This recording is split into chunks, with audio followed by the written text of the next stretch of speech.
kabusha egameni lenkosi yethu Jesu. Ngizothula ufakazi ukuthanda ukuba isimanga abantwana bakaNkulunkulu la. Last month siye sathola umbiko ekhaya, kunekhaya elisemzini khona. Ngiyaxolisa, ngisacela ukuzisho igama. Nguzenzele ngwakamkhizi phansi kwebranch yaseWillow-Fontein phansi kwaBabuzulu. Siye sathola umbiko ukuthi silinyalelwe ingane ishawe abantu bomphakathi ekhaya, kuyingane kadadewethu. Siye salimala kakhulu mina ngoba ngiyihlo phansi kwalela khaya njengamfana okuyena okhona ngoba amantombazane lawa amanye akhona. uNkulunkulu ungiqinisile ngisalimele ngisengapha ngingakayi ngasekhaya. Ngizibuza ukuthi kodwa Nkosi uzokwazi ukungisiza uNkulunkulu wami ukuthi ngikwazi ukubhekana nalabantu njengoba sisazoya ekufihleni. Ngempela lishayile usuku lokufihla. Mangabe lishaya usuku lokufihla ngithe ngifika ekhaya oyedwa wabo akade bekhona ngifike ekhona ekhaya ngoba into ebekade ngimangaza ukuthi kodwa Nkosi ngizokwazi na ukuthi ngihlale nabo labantu noma ngikhulumisane nabo ngokuthi sikhule nabo. Ngiyabazi bonke abantu abathintekayo kulolu daba.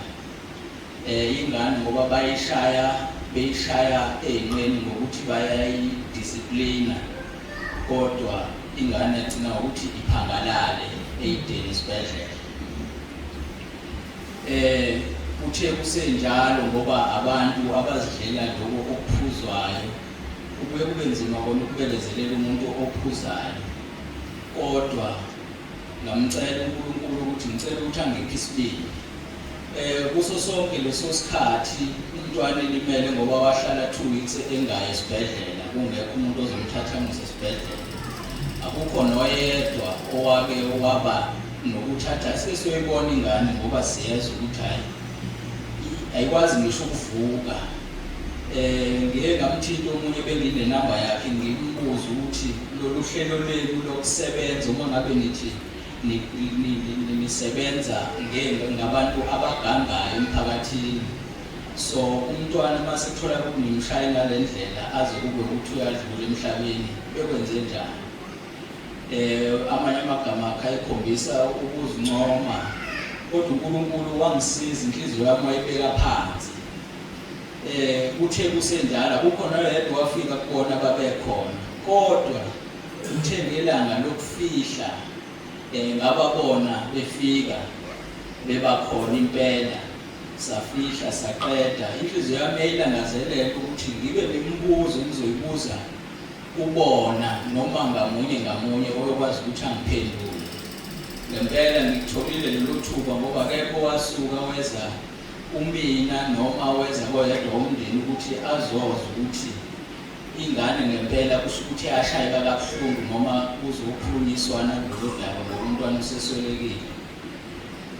Into eyenzekile uNkulunkulu ngipha amandla ukuthi ngenhlanhla abahlale ndawonye etendeni seqedile ukufihla.